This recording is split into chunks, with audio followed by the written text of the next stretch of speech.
Iniciaremos o estudo agora da periquitação da vida e da saúde de outrem. Esse capítulo vai do artigo 130 até o artigo 136 do Código Penal.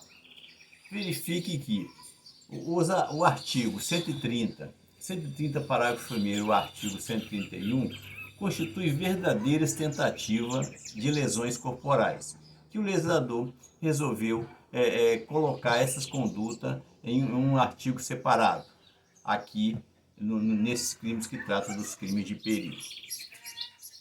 Para iniciarmos esse estudo, nós temos que saber identificar o que é crime de dano e crime de perigo. O crime de dano são aqueles em que a ofensa ao bem jurídico atinge a sua própria substância, material ou corpórea. Esses são a grande maioria dos nossos tipos penais. Pode ser como exemplo homicídio, furto, roubo, estelionato, corrupção. Então, a maioria dos nossos tipos penais são crimes de dano. E o que é um crime de perigo? Já a ofensa no crime de perigo vai atingir simplesmente a segurança do bem jurídico penalmente protegido. Nos crimes de perigo, nós temos o crime de perigo concreto e o crime de perigo abstrato. O crime de perigo concreto é aquele que você tem que demonstrar realmente o perigo. Tem que ser provado caso a caso este perigo. Vou citar um exemplo, vou apresentar aqui um artigo que eu acho que esse artigo facilita muito o entendimento dessa situação. Artigo 309 da Lei 9.503/97, que é o Código de Trânsito. Repara que nesse artigo 309 da Lei 9.503, ele diz que dirigir sem habilitação. Lá no finalzinho do artigo ele fala, gerando perigo de dano.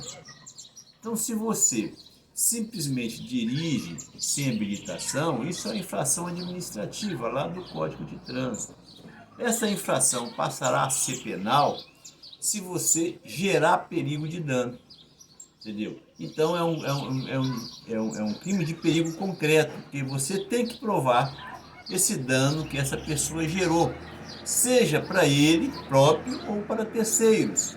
Imagina o sujeito está pilotando a sua moto, ele não tem habilitação, ele fura um sinal vermelho. Olha só, no que ele furou o sinal vermelho, ele gerou perigo de dano, seja para ele, seja para outra pessoa.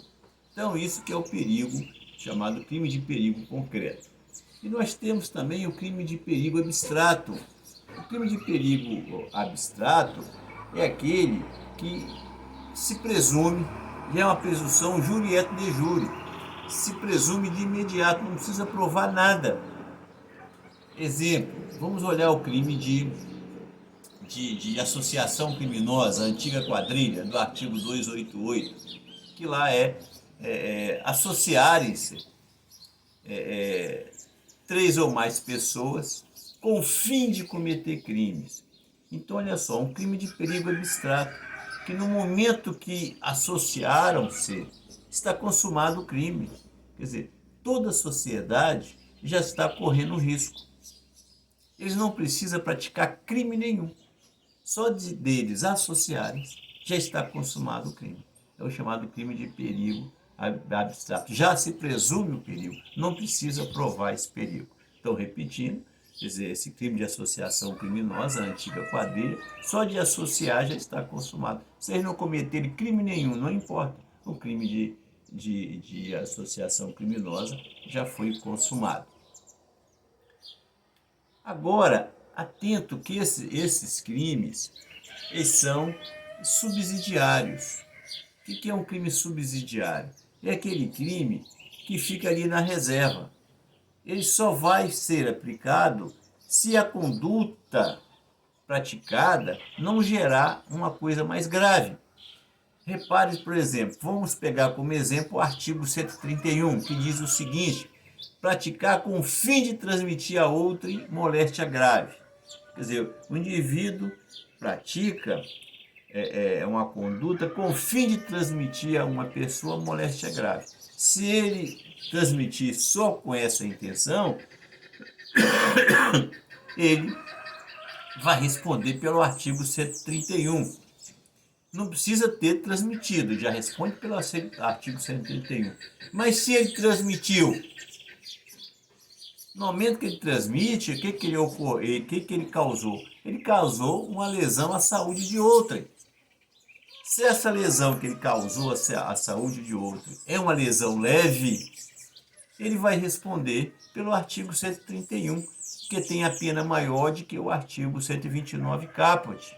Mas olha, a intenção dele era praticar o crime do artigo 131.